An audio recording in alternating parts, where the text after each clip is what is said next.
ये खबर पारुल यूनिवर्सिटी द्वारा प्रस्तुत की गई है।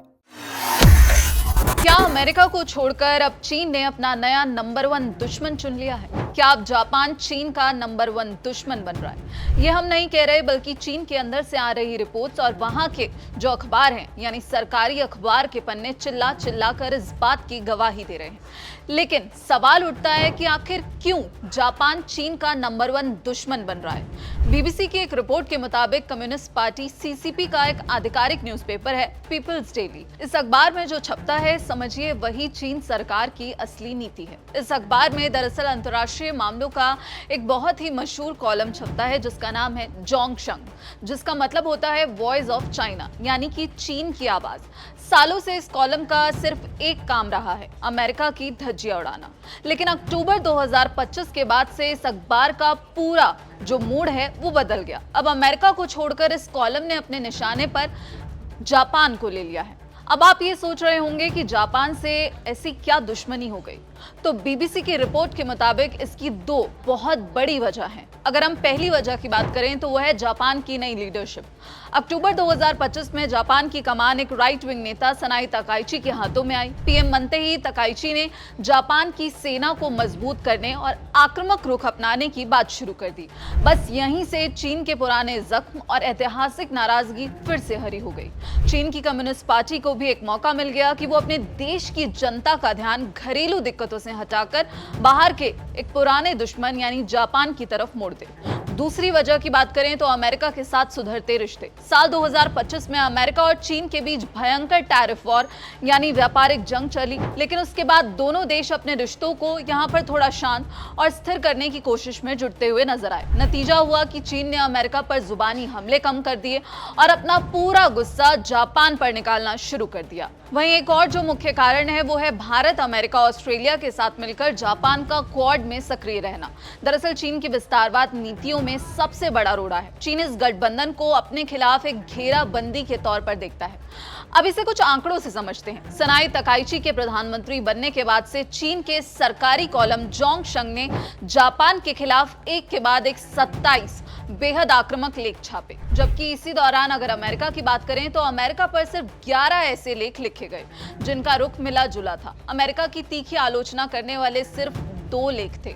अब आप अंदाजा लगा सकते हैं कि चीन का असली टारगेट इस वक्त कौन है। 14 नवंबर 2025 को तो चीन ने अपने एक लेख में जापान की पीएम को सीधे चेतावनी दे डाली और कहा कि आग से ना खेलें। चीन की इस बौखलाहट की सबसे बड़ी वजह यह थी कि जापान ने साफ संकेत दिया था कि अगर चीन ने ताइवान पर हमला किया तो जापान चुप नहीं बैठेगा और सैन्य रूप से दखल दे सकता है। बस यही चीन की रेड लाइन थी जिसे जापान ने पार कर दिया। ताइवान के मुद्दे के बाद चीन ने जापान के खिलाफ आरोपों की झड़ी लगा दी और यहाँ पर चीन का कहना है कि जापान अपने उस शांतिवादी संविधान को बदलने जा रहा है जिसे उसने दूसरे विश्व युद्ध में हारने के बाद अपनाया था।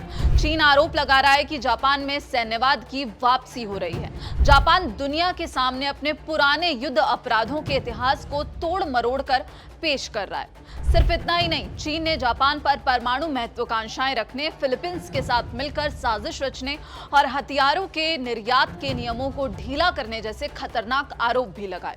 यहां तक कि चीन का मीडिया अब जापान की पीएम पर निजी हमले करने से भी बाज नहीं आ रहा।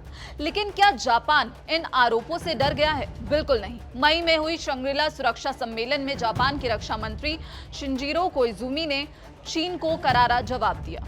उन्होंने साफ कहा कि असल में जापान नहीं बल्कि चीन की बढ़ती मिलिट्री एक्टिविटीज पूरी दुनिया के लिए एक गंभीर चिंता का विषय है। एक्सपर्ट्स का तो यह भी मानना है कि जापान अपनी सैन्य ताकत इसलिए बढ़ा रहा है ताकि सुरक्षा के लिए अमेरिका पर उसकी जो निर्भरता है वो कम हो सके, क्योंकि अमेरिकी नीतियां कब बदल जाएं कोई नहीं जानता। अब सवाल ये उठता है कि क्या चीन अमेरिका को भूल गया है? क्या दोस्ती हो गई है? जवाब है नहीं। चीन के लिए अमेरिका हमेशा से एक बड़ा मुद्दा रहेगा। चीन खुद को दुनिया के सामने एक विकासशील देशों का मददगार और व्यापार के लिए खुला हुआ देश दिखाता है, जबकि अमेरिका को वो एक विलन के तौर पर पेश करता है। आपको याद होगा कि अप्रैल 2025 में जब राष्ट्रपति डोनाल्ड ट्रंप ने चीन पर टैरिफ्स लगाए थे, तब चीन ने एक ही महीने में अमेरिका के खिलाफ 11 लेख लिखकर उसे आर्थिक दबंग और वैश्विक व्यापार का विनाशक कहा था। लेकिन राजनीति में कहते हैं कोई स्थायी दुश्मन नहीं होता। रिश्तों को सुधारने के लिए दोनों देशों के बीच कई दौर की बातचीत हुई और इसी साल मई 2026 में चिनफिंग और डोनाल्ड ट्रंप के बीच बातचीत हुई। इस मुलाकात के बाद चीन के मीडिया का सुर बदल गया और दोनों देशों के बीच नए अध्याय और रणनीतिक स्थिरता की बातें होने लगी। हालांकि इन लेखों का असली मकसद अमेरिका की तारीफ करना नहीं, बल्कि चिनफिंग को एक महान और दूरदर्शी नेता साबित करना था। तो भले ही चीन अमेरिका से रिश्ते सुधार रहा हो, लेकिन उसका डर कम नहीं हुआ है। साल 2026 में चीन के अखबारों में 2 ऐसे लेख छपे जो अमेरिका की सैन्य कार्रवाइयों को लेकर चीन की चिंता दिखाते हैं। जनवरी में जब अमेरिका ने वेनेजुएला के पूर्व राष्ट्रपति निकोलस मादुरो को पकड़ने की कार्रवाई की, तो चीन ने इसे वैश्विक स्थिरता के लिए खतरा बताया। फिर अप्रैल में जब अमेरिका और इजराइल ने मिलकर ईरान पर हमले किए, तो चीन ने अमेरिका को शिकारी विलन के रूप में पेश किया। अब आते हैं सबसे बड़े सवाल पर, क्या जापान वाकई चीन का नंबर 1 दुश्मन बन चुका है? अगर हम चीन के घरेलू प्रोपेगेंडा यानी कि उनकी जनता की सोच के हिसाब से देखें तो हाँ, साल 2026 में चीन ने जापान को अपने सबसे बड़े विलन के रूप में खड़ा कर दिया है। चीन के समाज में आज भी दूसरे विश्व युद्ध के दौरान जापान द्वारा किए गए अत्याचारों का दर्द और गुस्सा मौजूद है। चीनी सरकार जब चाहे इस गुस्से को भड़काकर अपनी जनता का ध्यान भटका देती है। जापान को एक खतरनाक मिलिट्री पावर के रूप में दिखाकर चीन उसे अंतर्राष्ट्रीय स्तर पर अलग थलग करना चाहता है। लेकिन अगर हम बड़े पर्दे पर देखें तो चीन का असली और सबसे बड़ा जो वैश्विक प्रतिद्वंदी है वो आज भी अमेरिका ही है। चिनफिंग खुद कई बार ये कह चुके हैं कि चीन और अमेरिका को टकराव से बचना चाहिए ताकि वो थ्यूसिडाइडस ट्रैप में ना फंस जाएं, यानी कि एक ऐसी स्थिति जहां पुरानी महाशक्ति यानी कि अमेरिका और उभरती हुई शक्ति चीन के बीच युद्ध होना तय हो जाता है।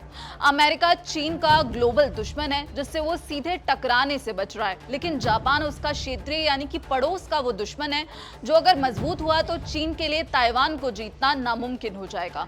और यही वजह है कि आज चीन की मीडिया में जापान के खिलाफ नफरत की आवाजें सबसे ज्यादा तेज हो चली हैं। इस पूरी रिपोर्ट पर आपकी क्या राय है? आप क्या कुछ सोचते हैं? कमेंट बॉक्स में अपनी राय जरूर बताइएगा। बाकी देश और दुनिया की तमाम खबरों के लिए आप देखते रहिए दैनिक जागरण। नमस्कार।